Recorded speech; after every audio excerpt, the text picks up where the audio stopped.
പാലക്കാട് നെന്മാറ ഇരട്ടക്കൊലപാതക കേസിൽ ഇന്ന് കുറ്റപത്രം സമർപ്പിച്ചേക്കുമെന്ന വാർത്ത കൂടിയുണ്ട്. ആലത്തൂർ കോടതിയിലാണ് അന്വേഷണ സംഘം കുറ്റപത്രം സമർപ്പിക്കുക. 500-ലധികം പേജുകൾ അടങ്ങിയ കുറ്റപത്രം അന്വേഷണ സംഘം തയ്യാറാക്കി കഴിഞ്ഞു. പോലീസുകാർ ഉൾപ്പെടെ 133 സാക്ഷികളുണ്ട്, 30-ലധികം രേഖകളുണ്ട്. ഫോറൻസിക് പരിശോധനാ ഫലം ഉൾപ്പെടെയുള്ള ശാസ്ത്രീയ തെളിവുകളും കുറ്റപത്രത്തിലുണ്ട്.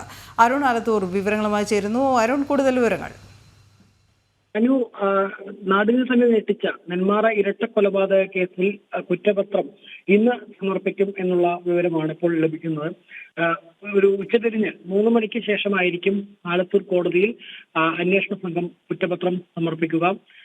ചെന്താമര ഏകപ്രതിയായ കേസിൽ പോലീസുകാർ ഉൾപ്പെടെ 133 സാക്ഷികൾ ഉണ്ട്, 30-ലധികം രേഖകളും ഫോറൻസിക് പരിശോധനാ ഫലം ഉൾപ്പെടെയുള്ള ശാസ്ത്രീയ തെളിവുകളും കുറ്റപത്രത്തിൽ ഉണ്ട് എന്നുള്ളതാണ്. ഈ ലക്ഷ്മിയെ ചെന്താമര കൊലപ്പെടുത്തുന്നത് നേരിൽ കണ്ട ഏക ദിക്സാക്ഷിയുടെ മൊഴിയും ചിറ്റൂർ കോടതിയിൽ രേഖപ്പെടുത്തിയ 8 പേരുടെ രഹസ്യമൊഴിയും ഉൾപ്പെടെയാണ് ഈ കുറ്റപത്രത്തിൽ ഉള്ളത് എന്നുള്ളതാണ്.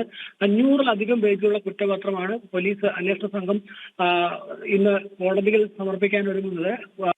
ഇപ്പോൾ നമുക്ക് ലഭിക്കുന്ന വിവരം ഒരു 3 മണിക്ക് ശേഷം ഈ ആലത്തൂർ കോടതിയിൽ കുറ്റപത്രം സമർപ്പിക്കുമെന്നുള്ളതാണ്. അതിനു മുൻപായിട്ട് അന്വേഷണ ഉദ്യോഗസ്ഥൻ പാലക്കാട് ജില്ലാ പോലീസ് മേധാവിയുമായിട്ട് കൂടിക്കാഴ്ച നടത്തുന്നുണ്ട്. ഇതിനോടകം തന്നെ ഈ കുറ്റപത്രത്തിന്റെ പകർപ്പുകളും മറ്റുമൊക്കെ ഈ പോലീസിന്റെ സൈറ്റിൽ അപ്ലോഡ് ചെയ്യുന്ന അത്തരം നടപടിക്രമങ്ങളൊക്കെ പൂർത്തിയാക്കിയിട്ടുണ്ട്.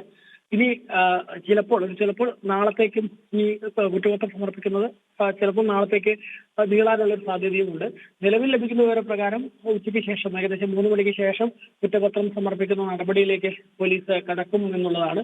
ഏതായാലും നാടിനെ തന്നെ അടുക്കിയ ഈ ചെന്താമരയുടെ ഇരട്ടക്കൊലപാതക കേസിൽ ഈ കുറ്റപത്രം അത് പഴുതുകൾ അടച്ചുകൊണ്ടുള്ള ഒരു കുറ്റപത്രമാണ് എന്നുള്ളതാണ് അന്വേഷണ സംഘം പറയുന്നത്. കാരണം ശാസ്ത്രീയ തെളിവുകൾ, പ്രത്യേകിച്ച് ഈ വസ്ത്രത്തിലെ രക്തക്കറ, അതുപോലെ തന്നെ ആയുധത്തിലെ രക്തക്കറ, ഇങ്ങനെ തുടങ്ങിയ കാര്യങ്ങളിലൊക്കെ ഈ ശാസ്ത്രീയ തെളിവുകൾ അന്വേഷണ സംഘത്തിന് കൃത്യമായിട്ട് തന്നെ ശേഖരിക്കാൻ കഴിഞ്ഞിട്ടുണ്ട്. അതുകൊണ്ട് തന്നെ കുറ്റപത്രത്തിൽ അത് കൃത്യമായിട്ട് തന്നെ ചൂണ്ടിക്കാണിച്ചിട്ടുണ്ട്. അത് കോടതിയിലേക്ക് കേസെത്തുമ്പോൾ ഏറെ ഗുണം ചെയ്യും. ശരി, അരുൺ ആലത്തൂരാണ് വിവരങ്ങൾ നൽകിയത്.